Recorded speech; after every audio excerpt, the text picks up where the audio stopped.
এই বাংলাদেশে একটা গুজব সৃষ্টি হয় নাই যে ওসমান হাদি অমুক জায়গা থেকে 2 টাকা চাঁদাবাজি করছে, টেন্ডারবাজি করছে, কাউকে চাকরির জন্য সুপারিশ করছে, এমন কোন গুজব তার নামে ছড়ানো হয় নাই।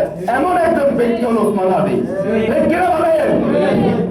এই ওসমান হাদিকে যেই সন্ত্রাসীরা হামলা করেছে, অতি বিলম্বে যাদেরকে অ্যারেস্ট করা হয়েছে, শুধু থানায় নিয়ে ভালো মন্দ খাওয়াইলেই হবে না, তাদেরকে অতি বিলম্বে নির্বাচন বাদ দিয়ে হলেও তাদেরকে ফাঁসি দিতে হবে এখনই।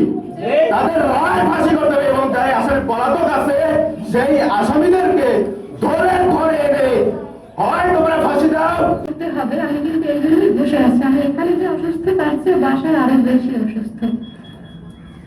আর যারা তরুণ রাজনীতিবিদ আছেন, আপনাদের কাছে প্লিজ, আপনাদের কাছে একটা অনুরোধ, বয়স যাদের 70 হয়ে গেছে, 80 হয়ে গেছে, 60 হয়ে গেছে, কেন আমরা এখনো ক্ষমতা ধরে রাখতে চাই? কেন আমরা ক্ষমতা ধরে রাখবো? টাকা লাগবে, ক্ষমতা লাগবে, কিসের জন্য? তরুণ আসবে সামনে। এই যে আন্দোলনের পরে আমাদের প্রবীণ রাজনীতিবিদরা আমার উসমানের মাথায় গুলি লাগার পিছনে, আমি তো বলি আমার উসমানের মাথায় গুলি লাগে না, আমার বাংলাদেশের মাথায় গুলি লাগছে, স্বাধীনতা সার্বভৌমত্বের মাথায় গুলি লাগছে। যদি আমরা দেখেন আন্দোলনের পরে স্বাভাবিক যে বিএনপি থেকে আসছে, নাগরিক পার্টি থেকে আসছে, জামাত ইসলামী থেকে আসছে, অন্যান্য আওয়ামী লীগ ছাড়া অন্যান্য রাজনৈতিক দল থেকে যারা আসছে, তারা আন্দোলনের পরে তাদের রাজনীতিতে ফিরে যাবে। এটাই বাস্তবতা। এটা বাস্তবতার পরে এটাও তো বাস্তবতা। যে ছেলে মেয়েগুলো, যে তরুণরা আন্দোলনে এই হাসিনাকে হটাইতে পারছে, যে আন্দোলনে যা খালেদা জিয়া যারা ট্রিটমেন্ট দিতে বিদেশে নিতে পারে নাই, খালেদা জিয়ার বাড়ি যখন শেষ হয়ে গেল তখন আন্দোলন করে খালেদা জিয়ার বাড়িকে রক্ষা করতে পারে নাই, 57 জন সেনা অফিসার নিহত হলো, বিচার আদায় করতে পারে নাই, সেটা না করে আমরা হাত ছেড়ে দিচ্ছি বাচ্চাদের, এবং বাচ্চাদেরকে বিভিন্ন গালিগালাজ করা শুরু করে দিচ্ছে। হাঁটুর বয়সী, কোমরের বয়সী, বোঝেটি, নাতির বয়সী, ছেলের বয়সী। আমি বলি এই বয়ান যারা তৈরি করছে তারা সবাই ওসমানের মাথায় গুলির জন্য দেয়। শুধু ভারতের উপর একা হবে না, এই ভারতের মধ্যে যারা আমরা আছি তারা কার? আমরা বাংলাদেশি না? আমরা কি ভারতের নাগরিক? এই খালি ক্ষমতা লাগবে, টাকা লাগবে, এই জন্য চাটে, খালি চাটে, এত চাটাচাটি লাগবে কেন? দেশের পরে আওয়ামী লীগ যখনই ধরে নিয়ে যায় অন্যান্য রাজনৈতিক দলরা তাদেরকে নিয়ে ছাড়াই যাবে।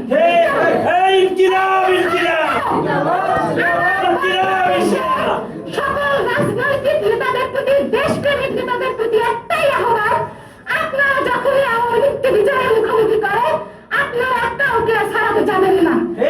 আপনারা শোনেন, আমাকে অনেকেই বলেন জীবন দিয়েছে 71-এ যেই জন্য জীবন দিয়েছে, মানুষ রক্ত দিয়েছে, সেই বাস্তবায়ন না হওয়ার কারণে সেই চেতনা কিন্তু আবার 24-এ জুলাই বিপ্লব সংগঠিত হয়েছে। আজকে আমরা যদি এরকম হাজারো জীবন দিই, জুলাই বিপ্লব আরো বিপ্লব করি, যদি আমাদের চেতনা বাস্তবায়ন না করতে পারে তাহলে আমাদের কোনো লাভ নেই। আমরা আশা করছিলাম যে 1400 জীবনের বিনিময়ে, অসংখ্য অগণিত রক্তহানি, অঙ্গহানির বিনিময়ে আমরা মনে হয় 24 জুলাই বিপ্লবের পরে একটা নতুন বাংলাদেশ পাবো, কিন্তু আমরা কিন্তু সেটা পাই নাই। আপনারা কেউ কাউকে ছেড়ে যান না, আমরা কিন্তু এখনো যাই নাই। হয়তো আমরা বিপ্লব থেকে এনসিপি এসেছি, বৈষম্য এসেছি, ইনকিলাব মঞ্চে এসেছি, আমাদের সরকারের এই বাংলাদেশে আর অস্তিত্ব থাকবে না, যেরকম আওয়ামী লীগের অস্তিত্ব বিলীন হয়ে গেছে, এবং এইভাবে দেরি চলবে।